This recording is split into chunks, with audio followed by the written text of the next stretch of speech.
जय श्री कृष्ण दोस्तों, कैसे हो? आशा रखती हूँ आप अच्छे होंगे। कर्म ज्ञान सरिता में आपका स्वागत करती हूँ।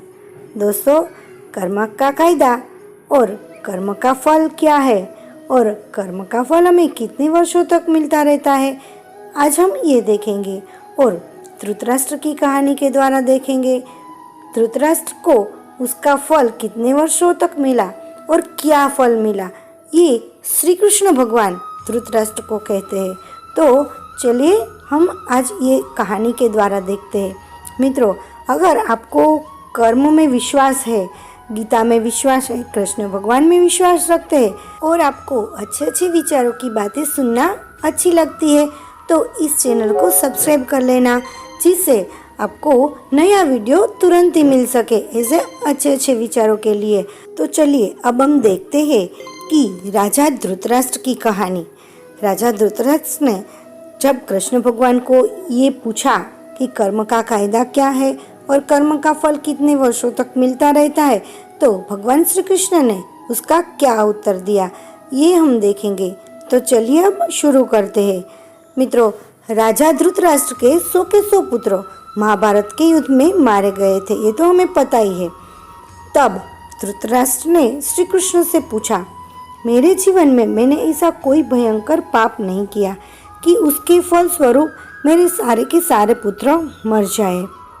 यह सुनकर भगवान श्री कृष्ण ने धृतराष्ट्र को अपने ही पिछले जन्म को देखने की दृष्टि दी। धृतराष्ट्र ने देखा कि आश्रय 50 जन्म के पहले वह एक पारधी था और वृक्ष पर बैठे हुए पक्षियों को पकड़ने के लिए उसने जलती हुई जाल एक वृक्ष पर फेंकी। उस आग से बचने के लिए कई पक्षी उड़ गए, लेकिन वह जलती हुई जाल की गर्मी की वजह से वह पक्षी अंध हो गए और बाकी के जो पक्षी बचे थे वह जलकर खाक हो गए। धृतराष्ट्र का यह कर्म 50 जन्म तक संचित कर्म में पड़ा रहा और राजा के कई सारे पुण्य कर्मों के फल स्वरूप उसको इस जन्म में 100 पुत्र प्राप्त हुए। तब वह संचित कर्म फल देने के लिए तैयार हुआ। उसके उस कर्म के कारण वह इस जन्म में अंधे हुए। जो पक्षी अंधे हुए थे उसके कर्म पर राजा धृतराष्ट्र अंधे हुए और जो पक्षी आग में जलकर मर गए थे उसकी संख्या भी 100 थी, लेकिन उसको उतने पुण्य भी प्राप्त करने थे कि उस पुण्य के कारण वो 100 पुत्र के पिता बन सके। तब मौका मिलते ही कर्म ने अपना काम तनिक भी विलंब किए बिना कर दिया। उसने अपना फल दे दिया। अपने ही कर्म के फल स्वरूप उसके 100 पुत्र युद्ध में मारे गए। 50 जन्म के बाद भी उसने जो कर्म किया था उस कर्म ने उसका साथ नहीं छोड़ा। मतलब कि कितने भी जन्म हो, लेकिन कर्मों का फल हमारा पीछा नहीं छोड़ता। अच्छे कर्म का फल हमें अच्छा मिलता है, बुरे कर्म का फल हमें बुरा मिलता है।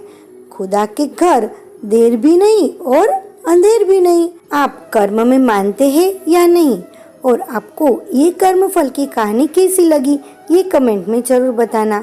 आपने अभी तक चैनल को सब्सक्राइब नहीं किया तो देर किस बात की। ऐसी जानकारी के लिए चैनल को सब्सक्राइब कर लेना, जिससे नया वीडियो आप तक तुरंत पहुंच सके। नई वीडियो और नई जानकारी के साथ जल्दी मिलेंगे। तब तक जय श्री कृष्ण।